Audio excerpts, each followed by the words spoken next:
నేను రంజిత్ రెడ్డి గారి గురించి నేను ఎప్పుడు చెప్పని 2 విషయాలు మీకు చెప్తున్నాను.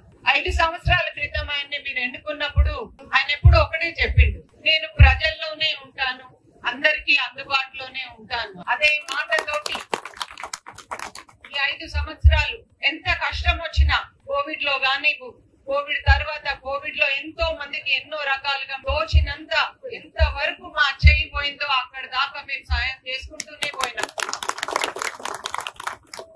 మరి తెలియని విషయం ఇంకొకటి ఉంది మీ అందరికి. దురదృష్టవశాత్తు మడమ విరిగిన తర్వాత డాక్టర్లు చెప్పారు 6 నెలలు కదలొద్దు అని.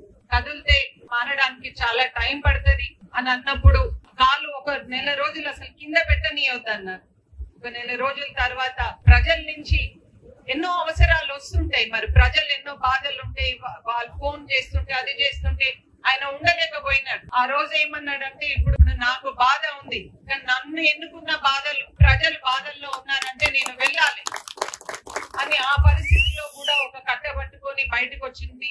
మీరందరూ చూసుంటారు, పేపర్ లో చూసుంటారు, టీవీలలో చూసుంటారు. అది ఆయన కమిట్మెంట్. మీరు ఎన్నుకున్నందుకు ఆయన చేసిన సేవ మీకు. అదే కాకుండా 1-2 సంవత్సరాల క్రితం ఆయన పుట్టినరోజు నాడు వేడుకలు చాలా ఘనంగా చాలా పెద్ద ఎత్తున ఏర్పాటు చేసినారు. ఆ రోజు చిచ్చుబుట్లు పెట్టినారు. దురదృష్టవశాత్తు అది వచ్చి సారు కాలు మీదనే పడింది. ఎడమ కాలు చాలా పెద్దగా కాలిపోయిందమ్మా.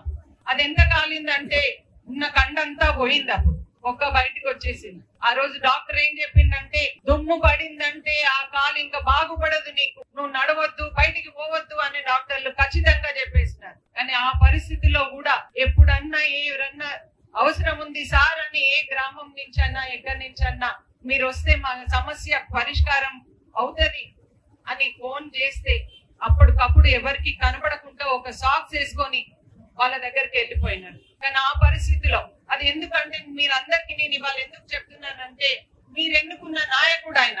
మరి మీ కష్టాలలో ఆయన ఉండాలి కదా, మీరు పిలిచినప్పుడు ఆయన రావాలి కదా. అది నేను అన్నాను, ఇప్పుడు మీకు ఇన్ఫెక్షన్ వస్తుంది ఎందుకు వెళ్తున్నారు అని చెప్పినాడు.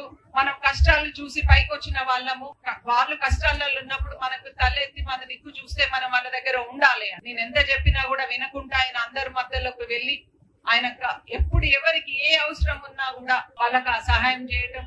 మరి మొన్న అనుకోకుండా ఎలక్షన్ క్యాంపెయిన్ లో బైక్ ర్యాలీలో కూడా మరి అది ఏంటో మళ్ళీ కూడా ఇప్పుడు కాలింది.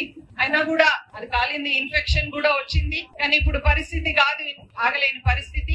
అది నేను మీకు అందరికీ ఈ విషయం ఎందుకు చెప్తున్నానంటే, ప్రజల పట్ల ఆయన ఉన్న అభిమానం.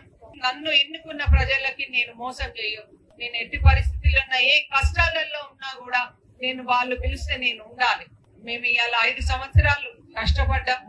రంజిత్ రెడ్డి సారు ఈ 5 ఏళ్లలో ఏదైతే చేసిండో అది నేను వెళ్ళిన ప్రతి గడపకు నేను చెప్పుకొని, నేను అందరి సహకారాన్ని సార్కి ఓటేయండి, మీరు ఒక మంచి నాయకుడిని ఎన్నుకోండి అని అందరికీ నేను చెప్తున్నాను. మన ఊరు కానివ్వండి, ఏది అభివృద్ధి చెందాలన్నా మీకు అందుబాటులో ఉండే నాయకుడు ఉండాలి ఎప్పుడైనా.